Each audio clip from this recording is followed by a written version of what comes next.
Welcome back, guys. We're going to be talking about Star Wars The Bad Batch Episode 3. Now, let's go ahead and get into it. If you guys have not seen it, then I do recommend you guys go check it out. But we do leave off where we left off last week, and we finally have where Hunter is giving everybody rations, and he gives some to Omega.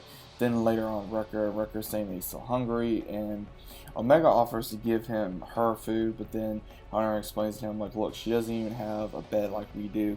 Do you really want to take her food? So he kind of makes Hunter feel a little bit upset about it, and then we see, of course, Tech. He's working on a gadget that is trying to, if it's going to work, give the advantage to be able to see if the chip is working inside them, or are they the way they are going to be able to deflect it. And then we do see where they accidentally get out of hyperspace due to one of their chargers.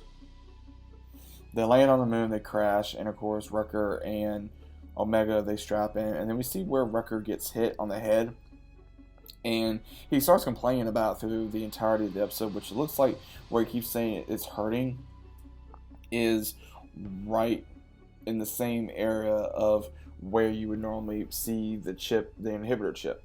Now, we do where Tech and Echo go outside to try to figure out what's going on. They try to repair the ship, but as soon as they repair something called a Endo Dragon or an Echo Dragon, does take the part that they need.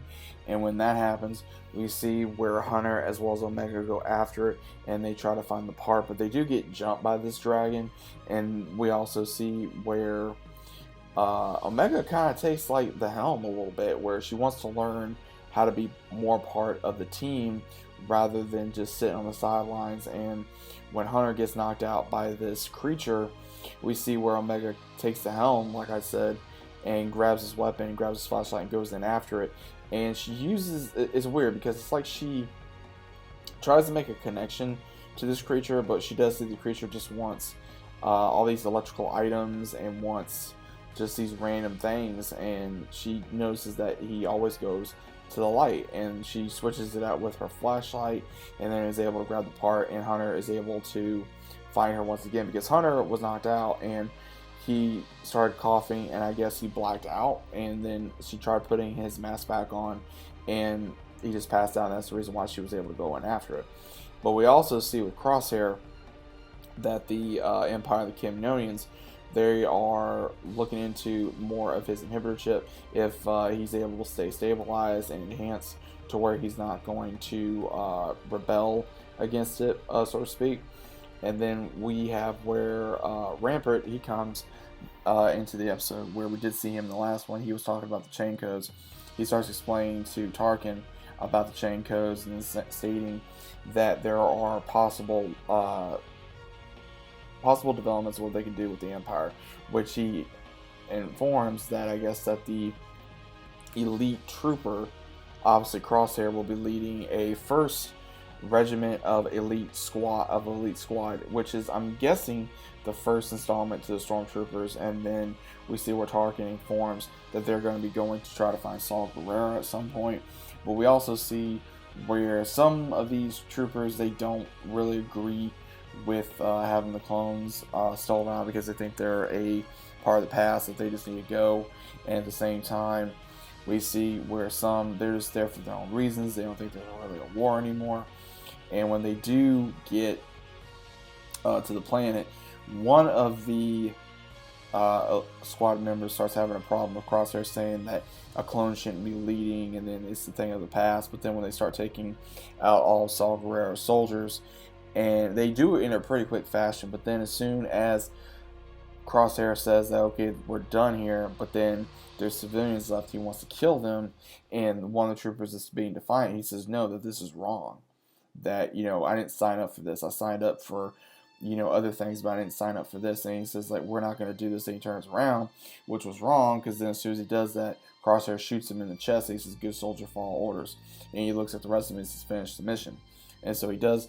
They do, unfortunately, kill these civilians, and when they return, they give the a mission accomplishment to Tarkin, and even Rampart does say that that this is good, because this is the first stage of the Empire going into soldiers that want to be loyal, that are joining because they want to, not because they need to. And Tarkin's starting to like this, so he wants to obviously go with this route for the moment. If the clone troopers does not go to being valuable, which again, this was normal because if you guys don't remember in Legends, I believe it was in Legends and other things, that there was like Commander Cody and other clone troopers did train the first batch of no pun intended to the stormtroopers that joined. And then we also see where as soon as they return, Crosshair, he goes into the old room where him and his former brothers were in, and they all just start taking their seats, and he kind of looks like, you can tell he misses them, but at the same time I think he's regretting what he did, but he also knows he can't help it, I think. So it's kind of interesting seeing that. And then we see where everyone returns to the ship and they're about ready to take off, and Wrecker's still complaining about his head, and he actually does something very sweet for Omega. He gives her her own room, and he even gives her the one like almost like a little teddy bear bunny called Lula, that we did say, gives her even that, and that way she can have her own room, that she is part of the squad, that she is part of this family. Overall, like I said, I did enjoy this episode. I found it to be really interesting, very dramatic, and more entertaining.